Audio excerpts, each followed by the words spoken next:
నమస్కారం.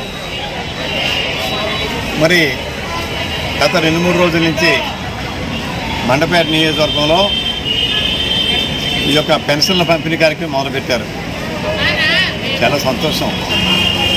కానీ ఇవాళ 7వ తారీఖు ఇంకా చాలా గ్రామాల్లో ఏదో ఇక్కడ ఉన్నటువంటి ఇన్ఛార్జ్ గారు రాలేదని ఇంకా పెన్షన్లు ఇవ్వకుండా ఆఫీస్ కూర్చోబెట్టారు. మండపేట పట్టణం అయితే నేను ఇచ్చారు, అంటే 6 రోజులు ఆలస్యంగా.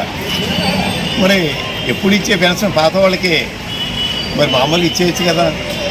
మరి గొప్పలు చూసుకుంటే వెలుగు వచ్చేటప్పుడు ఇచ్చేస్తున్నాం. ఇంతకుముందు లైన్లో ఉండేవారు, లైన్లో ఉన్నా ఎక్కడున్నా ఆ వేళ తెలుగుదేశం ప్రభుత్వం హయాంలో కూడా మొదటి 2 రోజులు మొత్తం ఇచ్చేసేవాళ్ళం. 3వ రోజు నుంచి రాని వాళ్ళ ఇళ్ళకెళ్ళి ఇచ్చేవారు. వాళ్ళు అంటే ఒకేసారి అందరికీ ఇళ్ళకెళ్ళి ఇవ్వలేరు కాబట్టి వచ్చిన వాళ్ళకేమో ఇచ్చేవారు, రాని వాళ్ళకేమో ఇంటికి పట్టుకెళ్ళి ఇచ్చేవారు. 3వ తారీఖు నుంచి 3-4 తారీఖులో మొత్తం కంప్లీట్ చేసేవాళ్ళం. అంతే తప్పించి ఏదో లేట్ చేయడం, ఇబ్బంది పెట్టడం అనేది ఎక్కడ కూడా లేదు. మరి ఇంకో విషయం చెప్తా ఉన్నారు. మరి ఈవేళ మరి ఈ పెన్షన్ని జగన్మోహన్ రెడ్డి గారు ఆయన ఇచ్చిన వాగ్దానం ప్రకారంగా ఇచ్చేశారని చెప్తా ఉన్నారు. 3000 చేసేసాం అని గొప్పలు చెప్పుకుంటూ ఉన్నారు. అయ్యా ఒకసారి మరి వైఎస్ఆర్ పార్టీ ఇన్ఛార్జి గారు శ్రీ తోట త్రిమూర్తులు గారు కానీ, సర్పంచులు కానీ, ఎంపీటీసీలు కానీ, ఎంపీపీలు కానీ, జడ్పీటీసీలు కానీ, మున్సిపల్ చైర్పర్సన్ గారు కానీ ఎవరైతే ఈ మధ్య స్టేట్మెంట్ ఇచ్చారో వాళ్ళందరికీ కూడా ఒకసారి మీరు అందరూ గుండెల మీద చేసుకుని ఆయన మీరు చెప్పే మాటలు కరెక్టా కాదో ఒకసారి మీరే ఆలోచించండి. ఏం చేతనంటే ఆ వేళ చెప్పింది 2000 పెన్షన్ని 3000 చేస్తామన్నారు తప్ప, అంటే మరి దీన్ని లాజిక్గా పెంచుకుంటూ పోతా ఉన్నాం తప్ప ఒకసారి చేస్తామని లేదే అని అంటున్నారు. ఈవేళ అసెంబ్లీలో కూడా సాక్షాత్తు జగన్మోహన్ రెడ్డి గారే మరి అబద్ధాలనే చెప్పడం జరిగింది. ఎన్నికల ముందు ఏం చెప్పారంటే 2000 3000 చేస్తామని. మన ఆఖరి అసెంబ్లీ సెషన్లో కూడా మన రాజశేఖర రెడ్డి గారు పుట్టినరోజు నుంచి 3000 చేస్తున్నాం అన్నారు. జూలై నెల అనుకుంటాను, మరి ఆయన పుట్టినరోజు అయిపోయింది.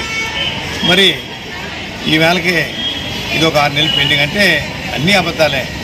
రెండోది 2019 జూలై నుంచి 250 రూపాయలు పెంచారు. పెంచినప్పుడు ఏం చెప్పారు, ఇదే మున్సిపల్ ఆఫీస్ దగ్గర మీరు పబ్లిక్ మీటింగ్లో మీ నాయకులు ప్రతి సంవత్సరం 250 పెంచుతూ ఉన్నారు. అంటే సంవత్సరాల క్రితమే మరి పెంపుదల పూర్తి అయిపోవాలి 3000. అన్నీ మాట మార్పులే. ఈవేళ ఎన్నికల ముందు మీరు చెప్పినటువంటి 3000 ఇస్తానని చెప్పి ఇవ్వకుండా ఎగ్గొట్టినందుకు ఈ యొక్క పెన్షన్దారులు అవ్వాతాతలు భర్త చనిపోయిన అక్క చెల్లెమ్మల యొక్క అందించి మీరు దోచుకున్న వాళ్ళ చెందవలసిన సొమ్ముని ఈ ప్రభుత్వం దోచుకున్న సొమ్ము ఈవేళ ఒక్కొక్క పెన్షన్దారుడికి 31,500 రూపాయలు నష్టపోయారు.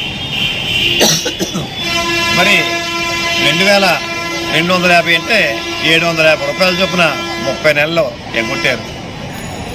తర్వాత 12 నెలల్లో 500 రూపాయలు 6000 రూపాయలు ఎగ్గొట్టారు. ఈ సంవత్సరం పోయిన సంవత్సరం 23 12 నెలల్లో 250 రూపాయలు చొప్పున 3000 రూపాయలు, మొత్తం 31,500 రూపాయలు పెన్షన్దారుడికి పాపం ఎటువంటి ఆధారం లేనటువంటి నిరుపేదలు చెందవలసిన సొమ్ముని ఈ ప్రభుత్వం తినేసిందని చెప్పి ఈ సందర్భంగా నేను అందరికీ తెలియజేస్తూ ఉన్నాను. ఇంకోటి చెప్తున్నారు, ఎవరన్నా చనిపోతేనే ఆ రోజుల్లో కొంతమంది చెప్తున్నారు, మీ వైఎస్ఆర్ పార్టీ సర్పంచులు కొంతమంది నాయకులను ఎవరన్నా చనిపోతేనే ఇచ్చేవారు. జనభూమి కమిటీలు దయాదాక్షిణ మీద ఆధారపడి ఎప్పుడు కూడా ఎక్కడ కూడా బహుశా రాజమండ్రి నియోజకవర్గంలో అలాగే ఆధారపడి ఉండేయేమో, మండపేట నియోజకవర్గంలో ఏమన్నా కానీ ఎప్పటికప్పుడు మేము క్లియర్ చేశాను తప్ప ఏదో మనం మీరు చెప్పినటువంటి ఎటువంటి ఆరోపణలు కూడా ఇక్కడ మేము ఆరోపణ ఆస్కారమే మేము ఇవ్వలేదు.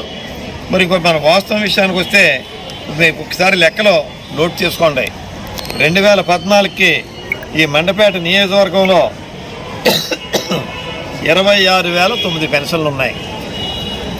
2014లో తెలుగుదేశం ప్రభుత్వం అధికారంలోకి వచ్చేటప్పటికి 26,009 పెన్షన్లు. దాన్ని 2019 మార్చి నెలాఖరికి 33,344 అక్షరాల 7,335 పెన్షన్లని పెంచడం జరిగింది. తెలుగుదేశం హయాం 5 సంవత్సరాల్లో. మరి చనిపోతే ఇచ్చారన్నప్పుడు 26,000 నుంచి మరి 33,300 ఎలా పెరిగిందని చెప్పి సూటిగా ఈ వైఎస్ఆర్ ఎవరైతే స్టేట్మెంట్ ఇచ్చారో ఆ నాయకులందరినీ ప్రశ్నిస్తూ ఉన్నాను. అదేవిధంగా ఈ 2019 నుంచి ఈ గవర్నమెంట్ వచ్చాక మొన్నటి వరకు ఇచ్చినవి 4,581, అంటే 37,925.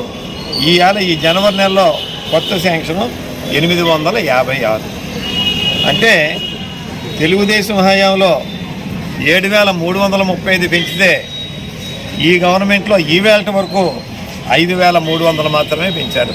అదేండి అయ్యా మీరు చేసిన గొప్పదనం. రెండోది, ఆ వేళ వయసు 65 సంవత్సరాల లిమిట్ 65 నుంచి 60 మార్చారు. 60 మార్చగానే ఇమ్మీడియట్గా పెరిగిపోవాలి. ఏది ఇంకా 3,000 తగ్గినాయే. మరి దీనికి సమాధానం ఎవరు చెప్తారు? మరి ఇన్ఛార్జి తోట త్రిమూర్తి గారు చెప్తారా?